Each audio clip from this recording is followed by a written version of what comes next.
Good evening, baseball fans, and welcome to a report that I frankly never wanted to write.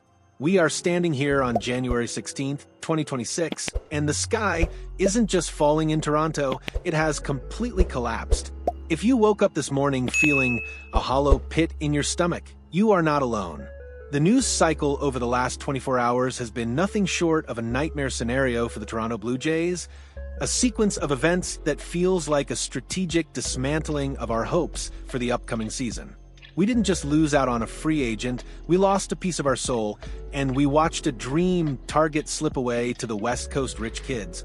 First, let's rip the Band-Aid off regarding Kyle Tucker.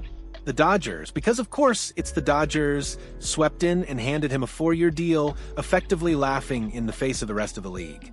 We knew the competition would be fierce, we knew the price tag would be astronomical, but seeing another elite lefty bat land in Los Angeles while our outfield craves power is a bitter pill to swallow. But that was just the appetizer to the main course of misery.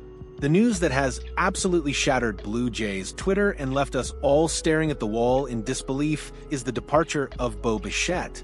Not to the Phillies, as the rumor mill had us believing for weeks. No, that would have been too predictable. Instead, our homegrown shortstop, the man with the flowing hair who was supposed to be a pillar of this franchise for a decade, has signed a 3-year, $126 million contract with the New York Mets. The Mets, let's break down the sheer gravity of this failure. This isn't just a player leaving. This is an indictment of the current state of the franchise. When a player like Bichette takes a high AAV, short-term deal with multiple opt-outs to play in Queens rather than stay in the city that raised him, it screams volumes about how the players view our competitive window compared to the National League powerhouses. Let's contextualize this historically. Think back to the exodus of stars we've seen in Toronto sports history. This feels eerily similar to the darkest days, where we were merely a farm system for the big spenders. The front office preached patience. They preached sustainable contention. But what is sustainable about letting a core piece walk away for nothing but a compensatory pick while the lineup gapes open like a wound? The fan base is currently divided into two very distinct, very loud camps. On one side, you have the burn-it-down crew, who believe the window is officially shut and it's time to trade everyone. On the other side, you have the eternal optimists who are desperately clinging to the idea that there is a master plan we just can't see yet. But let's be real. Right now, looking at the depth chart, it's hard to see the master plan. It looks more like panic. It looks like we were used as leverage.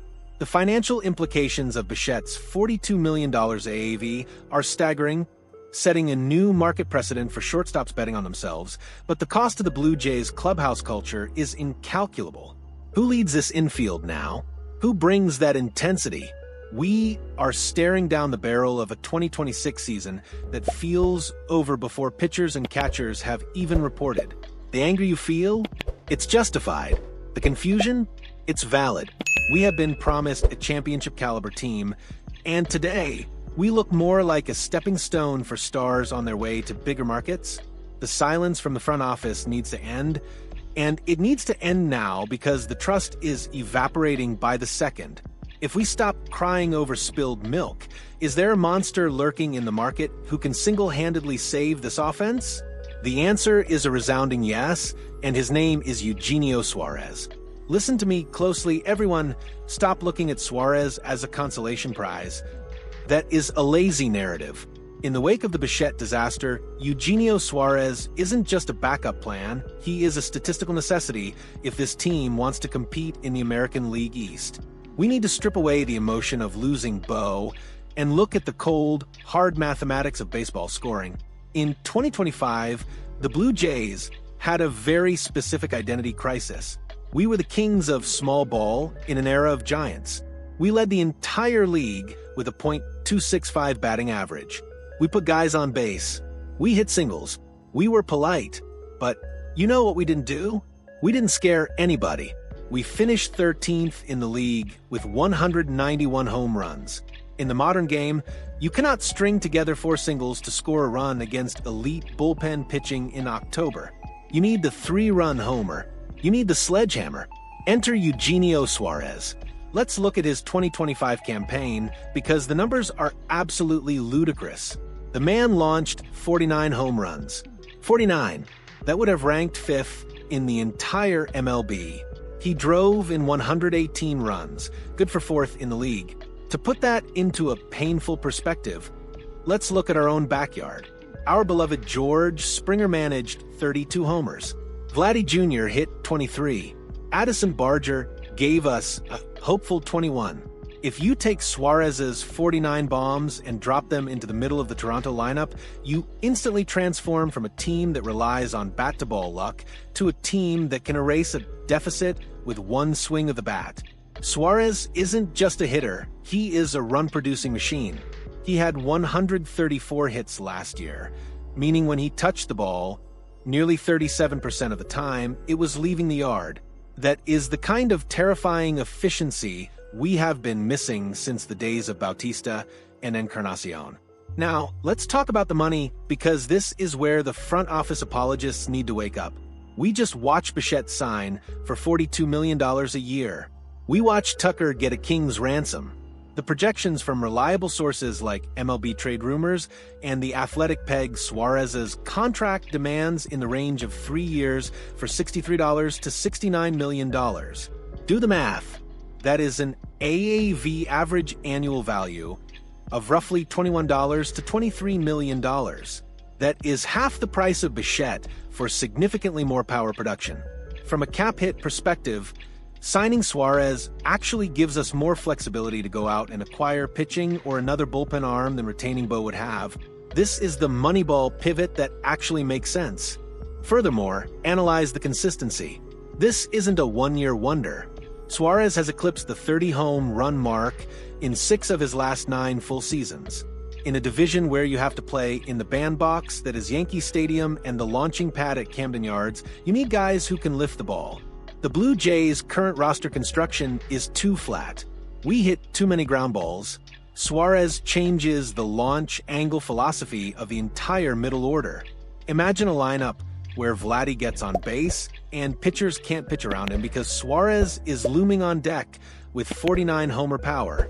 It changes the way opposing managers use their bullpen. It forces them to burn their high-leverage arms earlier. It creates mistakes. And right now, the Blue Jays are desperate for someone who can punish mistakes. This isn't about replacing Bo's defense at short. We can figure that out. This is about replacing the run production we are losing and actually upgrading the fear factor of our lineup. So, here we stand at the crossroads of destiny. Do we fade into obscurity, or do we fight back with everything we have? The conclusion to this saga hasn't been written yet, but the pen is hovering over the paper.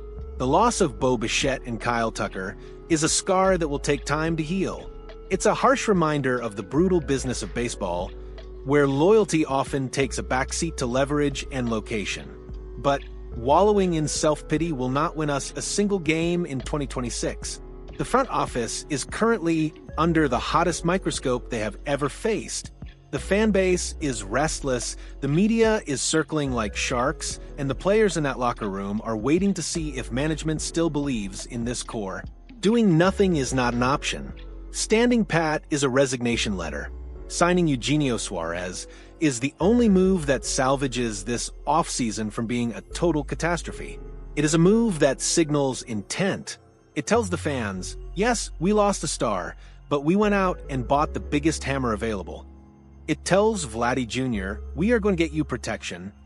It stabilizes the lineup and gives us a legitimate cleanup hitter who thrives under pressure.